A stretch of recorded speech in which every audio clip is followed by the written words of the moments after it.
নমস্কার বন্ধুরা, কেমন আছো তোমরা? আশা করছি ভালো আছো। আমার নাম বৃষ্টি and I am back with a new recipe. আজ আমি বানাবো মাছের ডিমের আলু দিয়ে ভাজা, যেটা খেতে খুবই ভালো লাগে। খুবই টেস্টি একটা রেসিপি।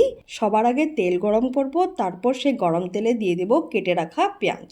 খুব মিহি মিহি করে পাতলা পাতলা করে কেটেছি আমি। তারপরে দিব কিছু কাঁচা লঙ্কা। এই লঙ্কাগুলো কিন্তু শুকিয়ে গেছে, তাই লাল লাল হয়েছে। তারপর লঙ্কা দেওয়ার পর লঙ্কা পেঁয়াজ ভালো করে মিশিয়ে নেব। পেঁয়াজটা যখন হালকা ক্যারামেলাইজ হয়ে আসবে, তখন এতে দেব ধুয়ে রাখা মাছের ডিম।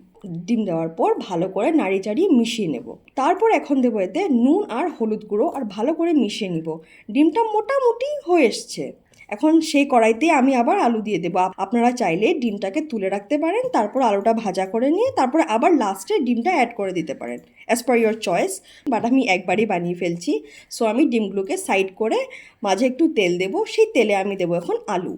কেটে রাখা আলুগুলো আমি দিয়ে দিয়েছি, তাতে এখন দেবো নুন আর হলুদ গুঁড়ো, আর ভালো করে সব কিছু একবার মিশিয়ে নেব। মিশিয়ে ঢাকা দিয়ে রেখে দেবো অ্যাপ্রক্সিমেটলি ফর 20 মিনিটস। তারপর এখন একবার চেক করে নেব, এটা ভালো করে হয়ে গিয়েছে। আর অলমোস্ট 20 মিনিট পর আলু দিয়ে মাছের ডিমের এই সুন্দর ভাজাটি রেডি। এখন আমি যাই, আমি এটা খাবো। কমেন্ট সেকশনে বলো রেসিপিটা কেমন লাগলো। আর ভিডিওটা যদি পছন্দ হয়েছে, ভিডিওটাকে প্লিজ লাইক করো, কমেন্ট করো, and if you are new to my channel, kindly subscribe it. Thank you. Bye bye.